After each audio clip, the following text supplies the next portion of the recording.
once you know who finally does get out of the White House, if ever, what is the media going to do? Are they going to have a lot of airtime to fill? Because almost 74 million people apparently voted for him. So can the constant coverage of him just stop? You tweeted about this over the weekend, Joy. What did you say? Well, you know, there's good news and bad news. The bad news is that, I guess a couple of weeks ago, 35% of so-called Republicans said that Trump won the election. And now it's up to 70%. So the propaganda machine is working over at Fox and Newsmax and all these other outlets. But the good news is that he has lawsuits coming out of his wherever, as he likes to say. And I think he's going to be very, very busy. And, you know, he won't be singing Macho Man. He'll be living with Macho Man in cell block 11. He's got a lot of time to think about what he's going to do in the next. He's thinking of running in 2024?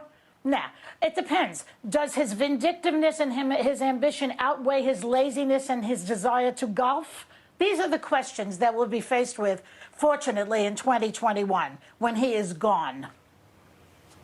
Right.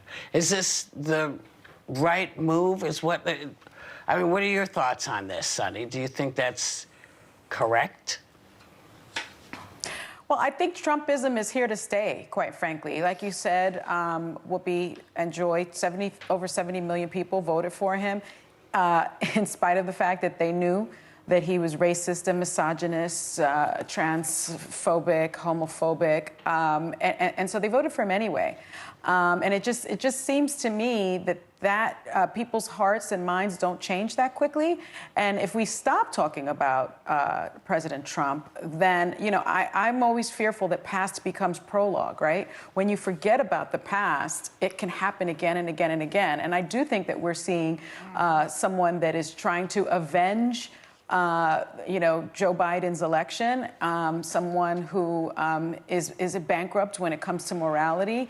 And, you know, the bottom line is this could happen again. Someone else could be voted into the presidency that is not as crass as President Trump, that sort of is a little smoother around the edges if we forget who this person was in office for 4 years. Right.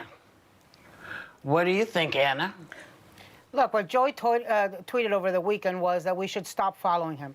And I think she's right. And I'll tell you what, January 20th at 12:01, I am going to stop following him. Twitter is turning over the handle @POTUS to Joe Biden.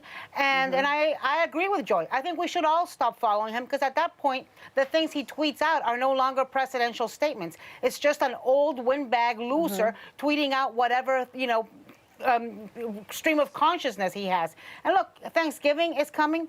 This is a great time. You know, instead of doing the turkey pardon, he can pardon Giuliani, he can pardon himself, he can pardon Pence, he can pardon all those turkeys. But you guys, let me tell you this. Do not be so pessimistic.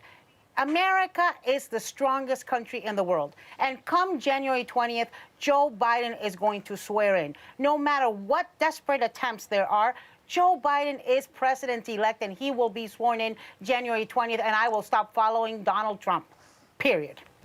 And I'll be happy. Right on. All right, well. Right on, Anna. Right. That's it. You want to say something fast, Sarah, really fast? Really fast, I would just say I agree with Anna. The courts are speaking what Sonny spoke of, how there's no legal merit here. What we talked about last week about the fact that in courts, these Republican legal teams are saying this isn't about fraud. This isn't. The propaganda is dangerous, but democracy will win. And I agree with Anna that come January 20th, it's a whole new show, and I'll be there to watch every second of it.